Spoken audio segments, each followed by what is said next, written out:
easily fights vampire Almond Tesla. And the battlefield for much of their duel is the soul of Andreas Aubrey, who becomes a werewolf at the behest of Tesla's curse. I cannot guarantee this is the first talk ever given on this movie, but it may be. This has been a very overlooked movie. It was never part of the popular horror anthologies, creature features, etc. It popped up on Saturday afternoons through the 60s, and I saw it 2 or 3 times when I was in my early teens. And then it disappeared for 30 years until it came out on VHS with no fanfare. And a few years later it came out on DVD with no fanfare. So it's an easy movie to miss. Fine magazines like Monsters from the Vault and Monster Bash magazine have run stills from it over time, but have never run a feature article on it. It's a movie that's easy to overlook. I hope you're going to agree that there's plenty to see in here. So next slide, please. To get us all on the same page, I am going to be mentioning some of the other vampire movies of the era. So just to make sure you're aware of those. 1930s, 1 through 36 saw a half dozen vampire movies. Dracula, Vampire, Danish movie, Mark of the Vampire, Condemned to Live, and Dracula's Daughter. We could argue if there's another movie that should be in there, or one of these movies should be kicked out, but we're talking about basically a half dozen movies during the 1930s. Next slide, please. And the mid-30s, from 1936 to 1938, there are no monsters because they were banned, basically. Next slide, please. Monsters came roaring back in 1939, and vampires did not come with them. From 1939 to 1943, we had 3 appearances of Frankenstein's monster, 2 appearances by Karis the Mummy, and 2 appearances by the Wolfman, but none by a vampire. Again, we could argue certain vampires, like Return of Dr. X, is a vampire movie or not. I would argue it is not, but there were no out-and-out count in a cape biting women vampire movies. Next slide, please. Vampires came roaring back in 1943 with Dead Men Walk, Return of the Dead Men Walk, Son of Dracula, Return of the Vampire, House of Frankenstein, Vampires, Ghosts, and House of Dracula. Why did it take vampires 4 years longer to get back? Well, if the censors are watching you, vampires are good monsters to avoid. They are the only monster that have a physical intimacy with their victims, and they lead us into areas that are best avoided in censorship-conscious times. For example, next slide, please. The most modest of the movies is Dead Men Walk, with George Zuko as a vampire. If you listen carefully to this movie, and that's not easy because it's not a good movie, the vampire's primary victim is either his niece or his daughter. This is a tale of incest. And the devil tells us that in the prologue. He talks about we're going to be seeing the spawn of hell. And so they crept into that area, not too explicitly, but if you listen, that's what's going on. Next slide, please. Son of Dracula, the prime mover is Catherine Caldwell, who first has her fiance, who's Count Dracula, bump off her father, and she bumps him off. She's planning to bump off her sister, and she's only stopped because her new fiance bumps her off. Son of Dracula is a tale of a family destroyed from within. This 1943, Tennessee Williams is about to start his writing career. And this movie takes place in the American South. I like to think that he saw this and he said, gee, I can do that. I can still be a I think The Glass Menagerie came out in 1944. So maybe he did. I don't know. Next slide, please. Vampire's Ghost is the first, and maybe still the only, vampire movie where a white vampire preys primarily on blacks. He does take white victims. They're kind of special cases, but his basic feeding stock are the blacks. And it's the blacks, by the way, who defeat him. No all whites don't stand a chance against him. Next slide, please. Return of the Vampire doesn't creep into these areas too much, except for one brief scene. In 1930s and 40s movies, you will have to look long and hard to see the terror of a child as portrayed when Armand Tesla goes into the bedroom with Vicky Saunders. And this moment is great, but it can grab you. When you're sitting at home, I'm watching a 1940s horror movie, ooh, a werewolf up vampire, isn't that great? And all of a sudden there's this girl screaming for her life. Next slide, please. Until then, children had pretty much been used to show the human side of the monster. Showing the fear of a child is very touchy in the movies. I would argue that, as far as I'm aware, Return of the Vampire is the first one to do it. Even after that, movies have strayed into that very cautiously. Next slide, please. Movies like them and Aliens hinge on the terror of a child, but movies avoid that. Next slide, please. This moment actually got some publicity. This is a publicity release of the 1940s. Even film vampire isn't easy to face. And it gives a little story how the girl, Shirley Collier, faced that. She goes, I knew what was coming, Shirley said, but for a second I forgot it wasn't real. I got into the covers fast. The cameras were grinding and the tape was perfect. It was perfect. It's a really, you can easily overlook, but it can be chilling if it grabs you. Shirley Collier was 7 years old at the time. All I know about her is that she had a very brief movie career. She died at age 35, 3 months after her mother, and apparently never left home. That's all I know about her, but unfortunately that's following the familiar pattern of a lot of child actors and actresses. Next slide, please. Some of the vampires' immortality may have rubbed off on his young victim. The prologue, which takes place in 1918, near the end of World War I, Mickey Saunders is played by 7-year-old Shirley Collier. 1941, 23 years later, this 7-year-old girl should be in her 30s, but she is played by 19-year-old Nina Foch. I have nothing against 30-year-olds. I can almost remember when I was one. But horror movies like their heroines young, and so they just wave that to the side. That's not the only problem with chronology that this movie has. Next slide, please.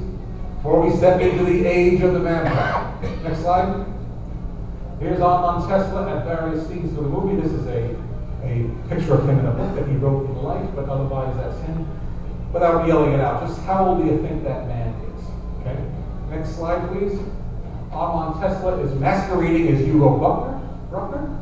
Scotland Yard is on to him, and the Frederick Fleet, the commissioner of Scotland Yard, says, Hugo Bruckner, age 62, bald, heavily built, walks with a limp. There's your real Bruckner.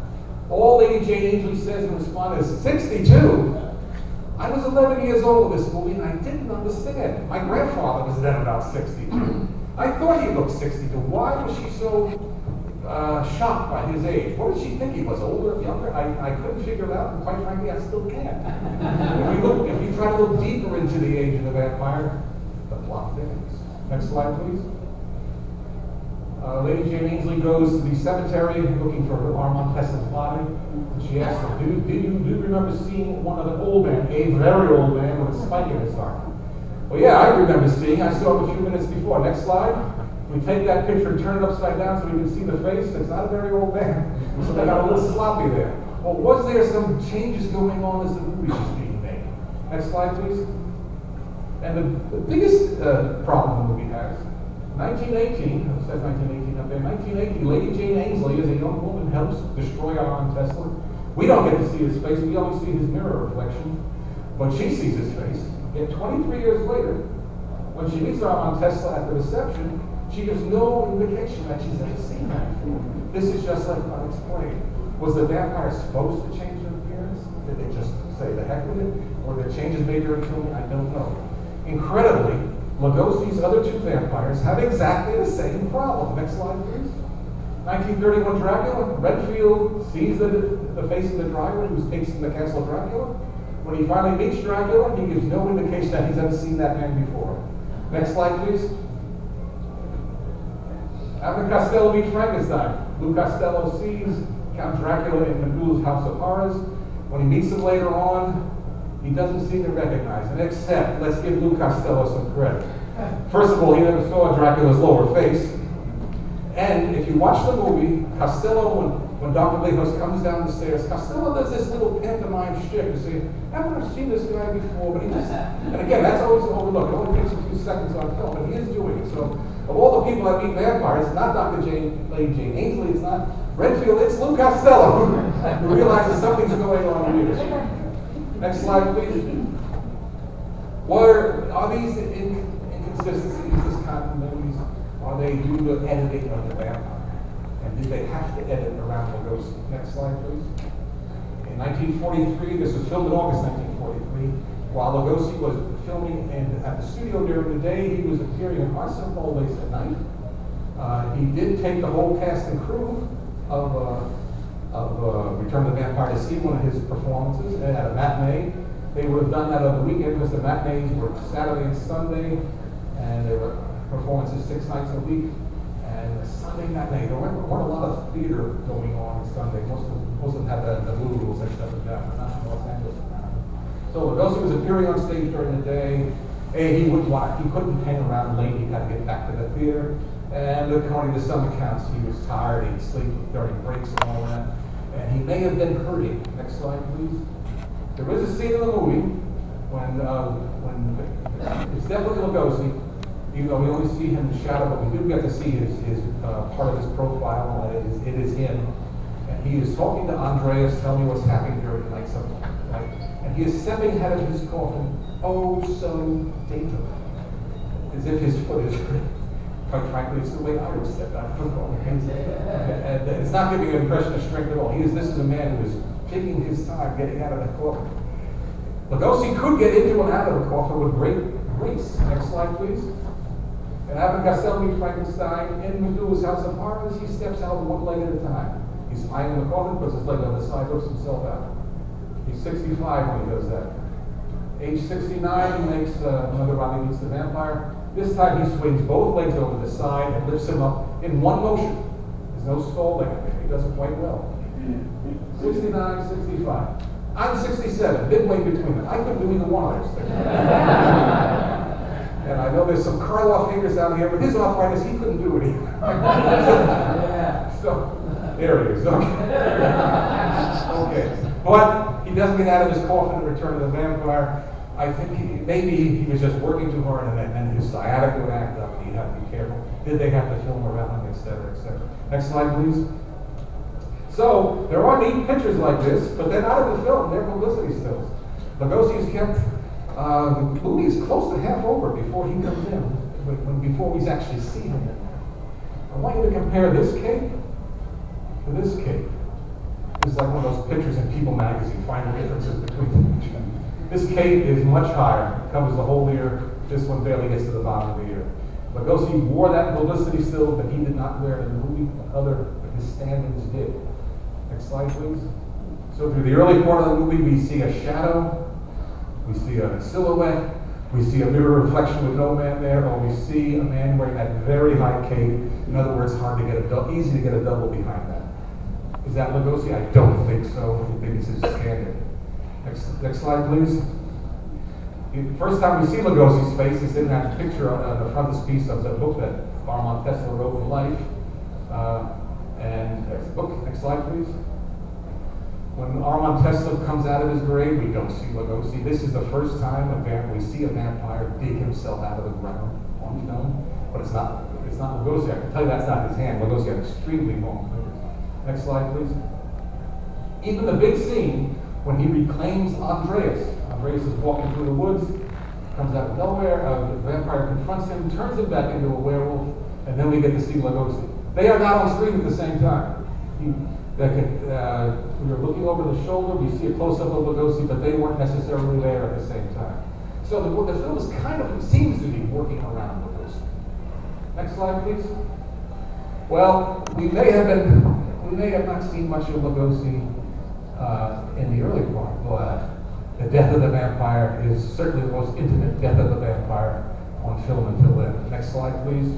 And you can see in the movie, Andreas regains his soul and confronts Tesla with a cross. Next slide. The bombs hit, and look at the bombs, there's what they hit, and Andreas drags him up the stairs. Can bombs affect the vampire?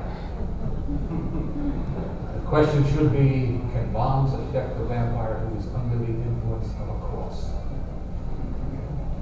I will contend that the reason the vampires do not like crosses is it traps them in the physical world, and they become as vulnerable as anybody else. That's why they avoid them.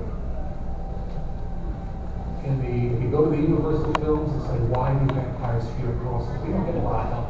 That question is asked once in Son of Dracula. Dr. Laszlo was asked, why do they fear the crosses? And he gives a nice academic answer. Next slide, please. It would take too long to explain. Thanks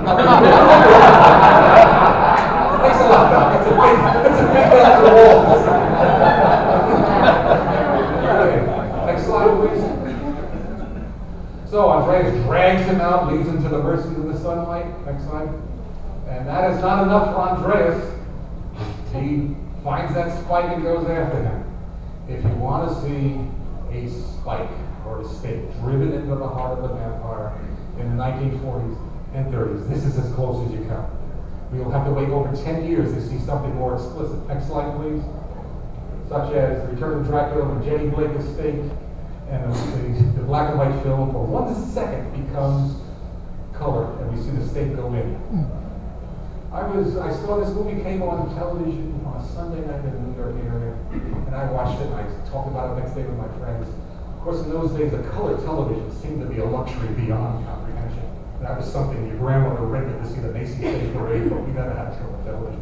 One kid had a color television. He said, "Did you see anything on color?" No, you imagine that, you imagine that. And then 30 years later, I got the VHS, wasn't thinking of it, sitting there watching, all of a sudden the scene went color. So my friend Donnie Frank Dello died young, but I apologize to him for doubting it. You were absolutely right. Next slide, please. Then the vampire dies. And this is by far the gooeyest vampire death. Not only is what you see on screen gooey, is the publicity film that stills they released to show how they did it are kind of ghoulish. There is a skeleton. It's more than a skeleton. There seems to be some beef to it there with a hairpiece in the back, and they put a wax mask of Lagosian on top. And then they probably had just studio lights, or maybe they had a special heating light. They just let it melt there. And what a mess. Again, you'll have to wait more than 10 years to see a more explicit and messier vampire death. Next slide, please. Such as in Return of Dracula, when Francis Leather's vampire gets it. Next slide, please. To give Universal their due, they had some elegant vampire deaths. Some Dracula made almost at the same time as Return of the Vampire. Count Dracula lifts his hand up, and the sun comes up, and he turns the bone. And the same thing happens to John Carradine in House of Frankenstein. But in terms of explicitness, in the death of the vampire, the terror that girl felt, in the vampire digging himself out of the grave, the Return of the Vampire is on the envelope of what they could get away with in the 1940s. Next slide, please. Being on the edge of the envelope is not what this movie is known for. It's known for plagiarism of the vampire. Next slide. If we go to InternetMovieDatabase.com, Columbia Pictures intended Return of the Vampire as a direct sequel to Dracula, but when Universal threatened a plagiarism suit, Columbia changed the names of the characters to avoid any connection with Dracula. It also held back its release for 2 months, so it's not going to compete with Lon Chaney Jr.'s son Dracula. There's some truth in it. It may be totally true. There's other versions that are around that Columbia made some actresses available to Universal to keep it quiet. The release dates, the official release date of Return of the Vampire is November 11th, only 6 days after Son of Dracula, but you'll be hard-pressed to find showings of it much before the holiday season of 1943-44. So I think they did delay. So this is what was going on. You can see why Universal would be ticked. Next slide, please. In early 1943, a Bela Lugosi monster confronted a werewolf with a damsel in distress between. In 1943, the same year, a Bela Lugosi monster is dealing with a werewolf with yet another damsel in distress. Universal must have said, "This looks pretty familiar to me." Next slide, please. The early publicity slides of Matt Willis and Andreas Obry and Lon Chaney looks a lot like Lon Chaney Jr. They kind of backed off on that. You don't see this makeup, this shirt in the Lon Chaney shirt in the movie, but there were shots out there. So Universal must have been a bit ticked, and might have been circling. What can we do about this? Next slide, please. Universal means Nat Blumberg. He's officially the co-president, but he runs the studio. Universal, his studio made Son of Dracula and all the other Universal stuff. Columbia, which made Return of the Vampire, is headed by Harry Connick. They knew each other. Here's a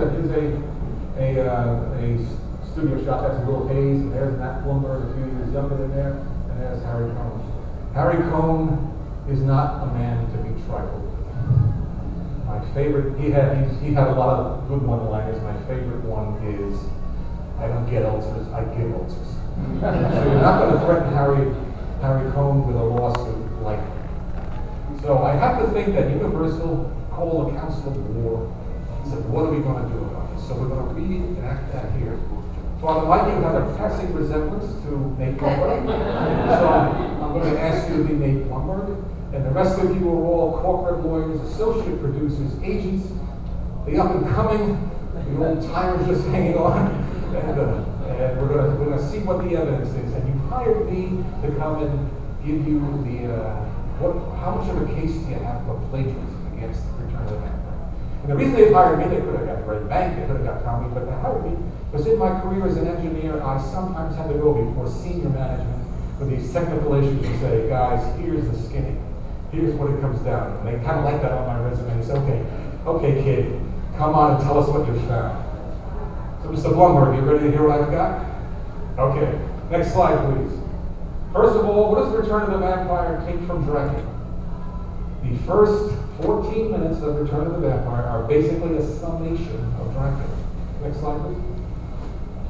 In both movies, there are comatose victims found, where the vampire goes, either gets them on the street, goes into the bedrooms. Next slide. Some of those anemic victims wind up at sanitariums. Dr. Seward doesn't know what to make of it. He calls in his friend, Dr. Van Helsing. And Lady Jane Ainsley doesn't know what to make of it. She calls in her old mentor, Walter Simonds. Next slide, please. Both of them go off hunting for vampires. This is a still that is not in the movie, but they go to Fairfax Abbey looking for vampires, and Lady Jane and Walter Saunders go to a cemetery looking for vampires. Next slide, please. They catch them in their coffins. We don't get to see on Tesla in his coffin. We do get to see Dracula. They drive states in. That's the first 14 minutes of Return of the Vampire, and that is the plot of Dracula. Next slide, please. In stepping outside the prologue, both vampires have slave or familiars, whatever you want to call them, who occasionally are manic depressive and occasionally need to be restrained. Next slide, please. When no master ever got a more cherished welcome on his slave. And in both movies, they are welcomed back with exactly the same dialogue. Master, you can come back. Next slide, please. In both movies, there is a scene where the vampire, believing he is triumphant, confronts the vampire hunter. Next slide, please. Both vampire hunters warn them off. Something more powerful than Wolfbane. Something stronger than even you. Next slide, please. And that something, of course, is the crucifix. And next slide. And the vampire beats a hasty retreat. Next slide, please. Hasty retreat or not, it doesn't stop the vampire from luring the young heroine into his clutches. Next slide. But he is stopped in both cases by his slave familiar. And Dracula is inadvertent. Renfield so loves his master that he runs to him and leads the vampire hunters onto his trail. And of course, Andres is a bit more proactive. He stops the vampire. Next slide, please. There are precious few movies where at the end of the movie, one of the characters steps out and talks directly to the audience in a somewhat comic fashion. One of those movies is Return of the Vampire, and one of those movies is Dracula. So, at this top point, the movie starts to roll. The young Turks are saying, we got it, let's sue them. The old guys are saying, no, I don't know, I'm not so sure. Right? And the big man is sitting there quietly, and he's stoic. Everybody's looking to him, because this is the only thing that counts. And for you, people who become engineers, whatever, find yourself addressing senior management, always have something up your hip pocket that's going to surprise you. Because I haven't told you anything you didn't know, but I've given you a lot of details. But is there something else to go on? Let's see that. Next slide, please. What does Return of the Vampire take from Dracula's door?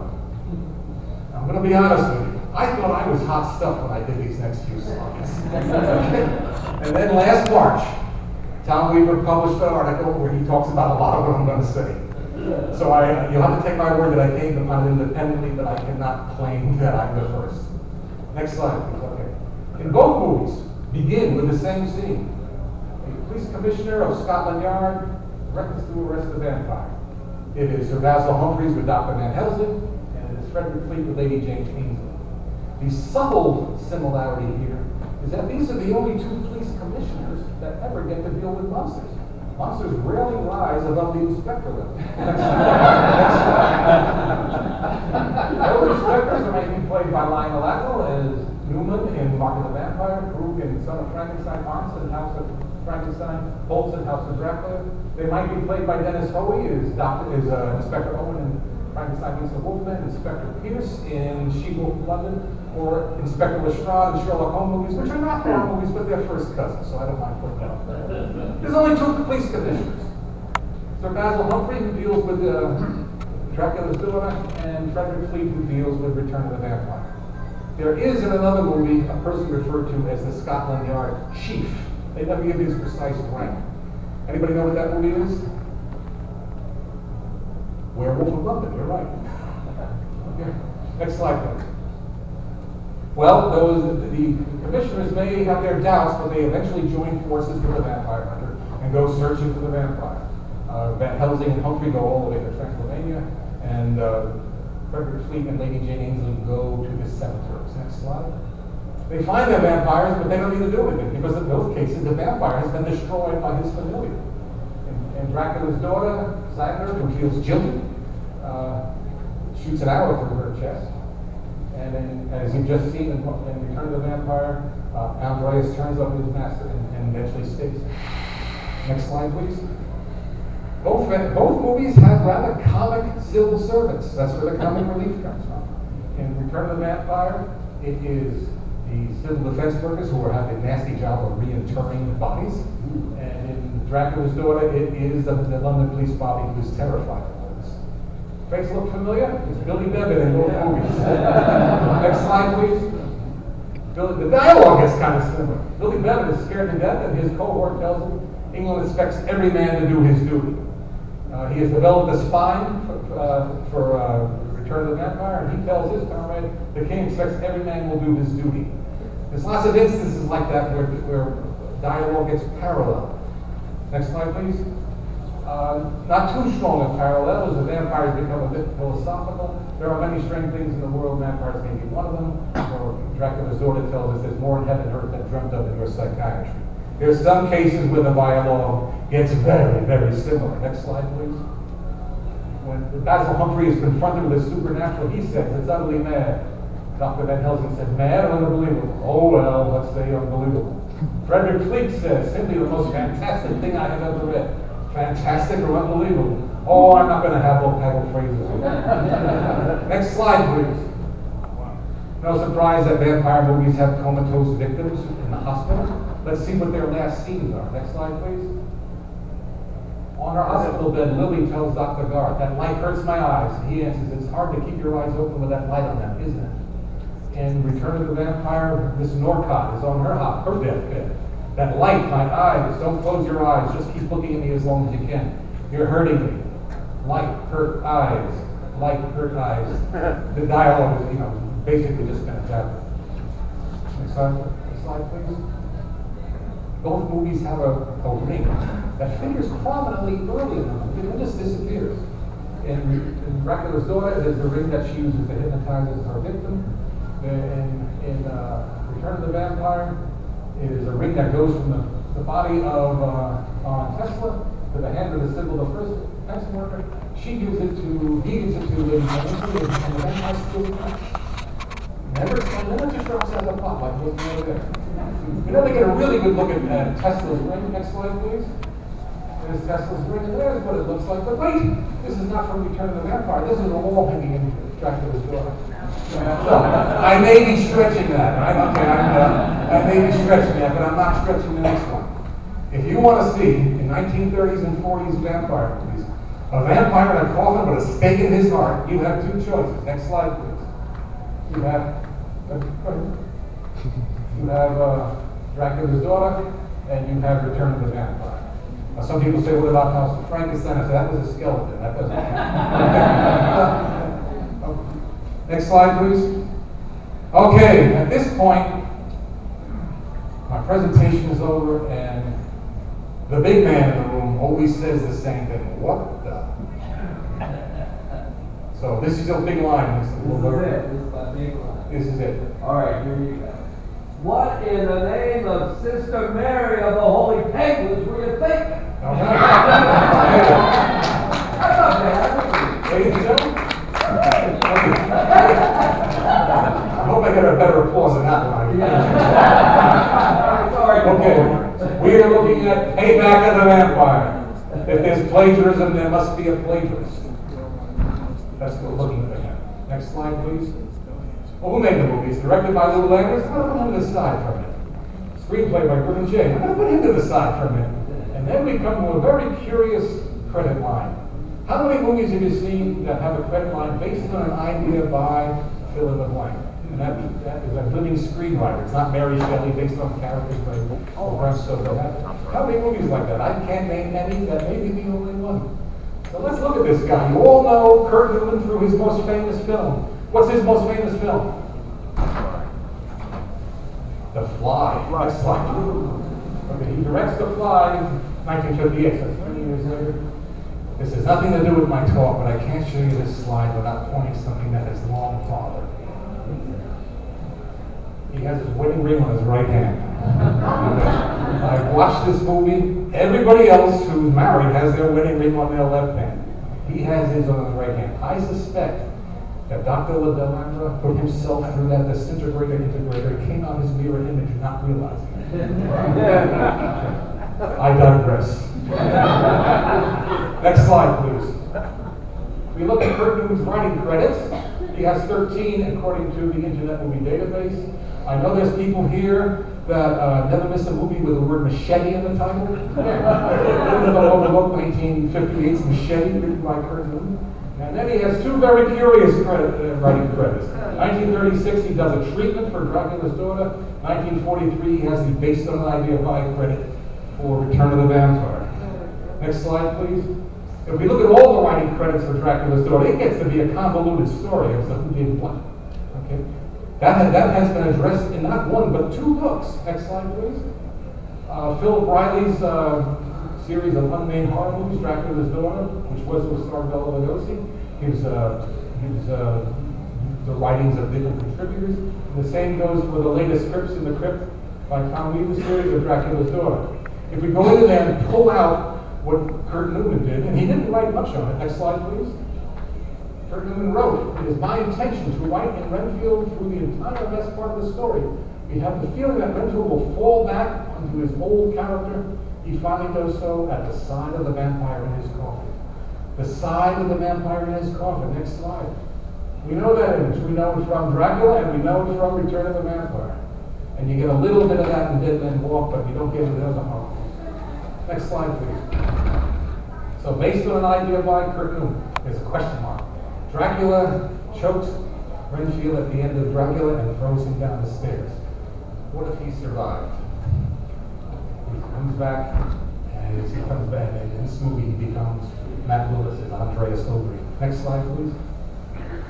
Why would they do this? We have, when I watch those crime shows on TV, it's motive, means, and opportunity. Well, we've seen the means, we've seen the opportunity. What's the motive? Let's go look at this. Kurt Newman, through 1935, he directed 16 films at Universal, including The Blue Room and Lionel Atwill. 1936 onward, he directs 50 more films in his life, never works for Universal again. Lou Landers, through 1935, under his birth name, Louis Friedlander, he directed 9 films at Universal, including Lugosi Karloff star and co-star The Raven. 1916 onward, as Lou Landers, he has a very prolific career, directs 100 films, never works for Universal again. Well, I think most of you know what happened between 1935 and 1936. Next slide, please. The Laemmle family lost control of Universal, so Carl Sr. Jr. was shown the door, and Standard Capital Corporation, headed by J.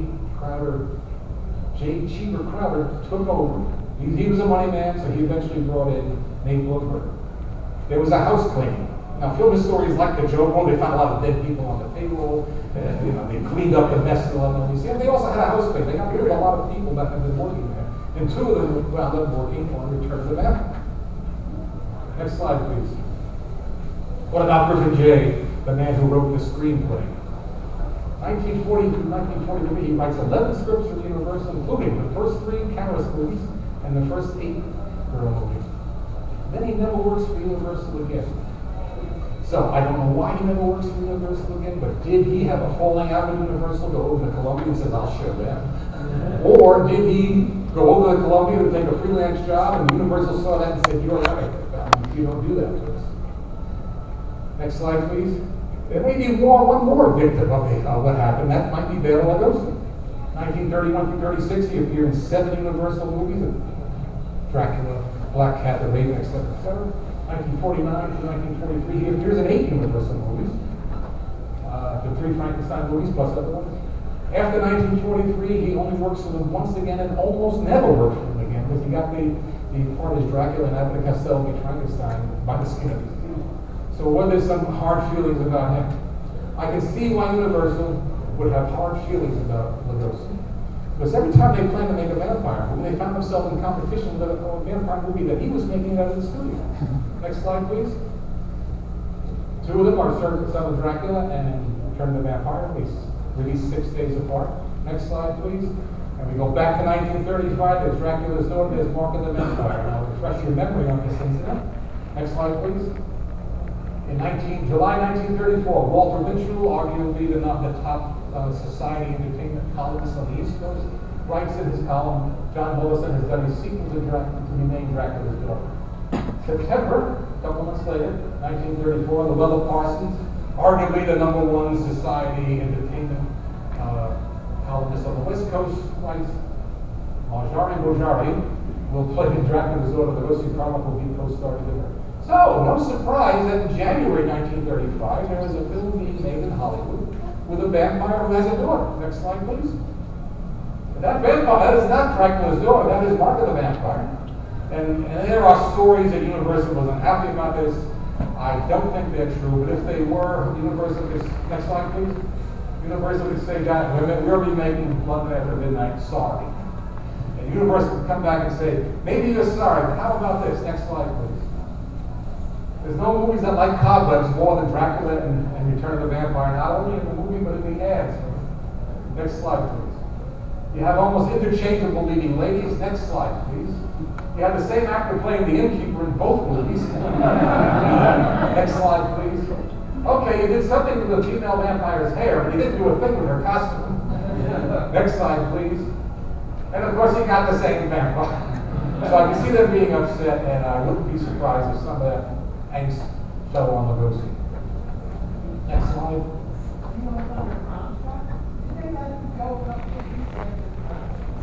The question is, was Bela Lugosi under contract? Bela Lugosi's only term contract while he was in Hollywood was 1931/32 after Dracula. After that, we're not dealing with people who are easily reasonable. They thought they owned the people they wouldn't pay. Let's hold that. Okay, I'm changing course now. Saga of the Vampire. I am not here because of any one actor or because of any one movie. I'm here because when I started watching these movies as a kid, they interconnected. And I just loved it, putting the pieces together. Next slide, please. And you know what I'm talking about, the Frankenstein saga. The monster is brought to life and rejected by his creator. Bride of Frankenstein, he's rejected by his creator and his bride. Next slide, please. No, excuse me, not next slide. Go back, I'm sorry, go back. Can you go back?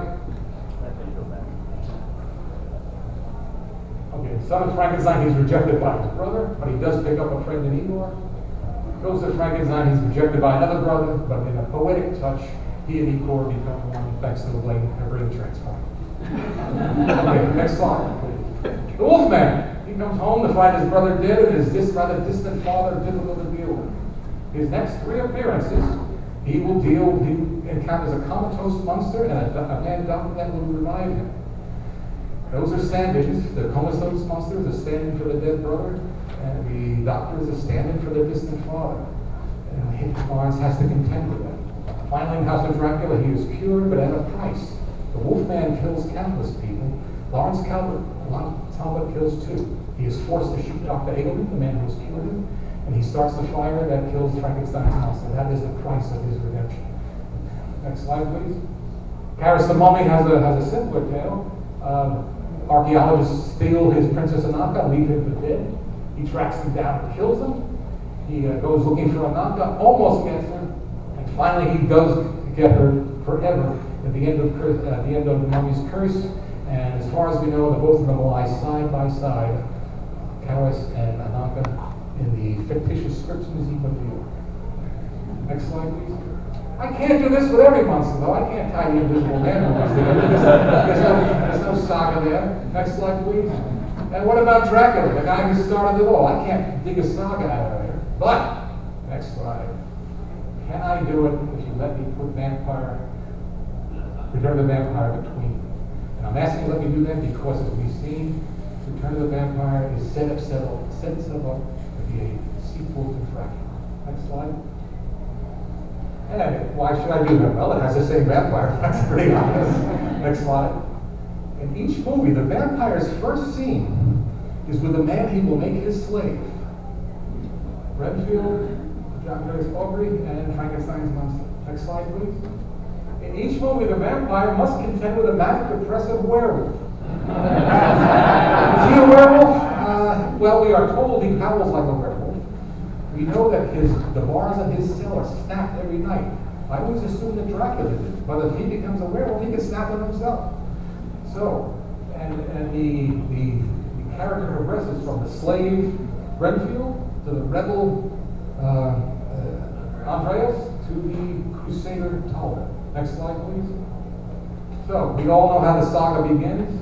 Dracula meets Renfield on the stairs of Castle Dracula, and it ends on the stairs of Fairfax Abbey. Next slide. And Dracula and Renfield tells us, I can't die all those lives on my conscience won't let blood on my hands. Well, what if he didn't die? Next slide, please. He comes back in the form of Andreas Aubrey, who is tormented as Renfield. Next slide. And throughout, we can see, they are both loving slaves. So finding images that are parallel between the movies is not hard. Next slide.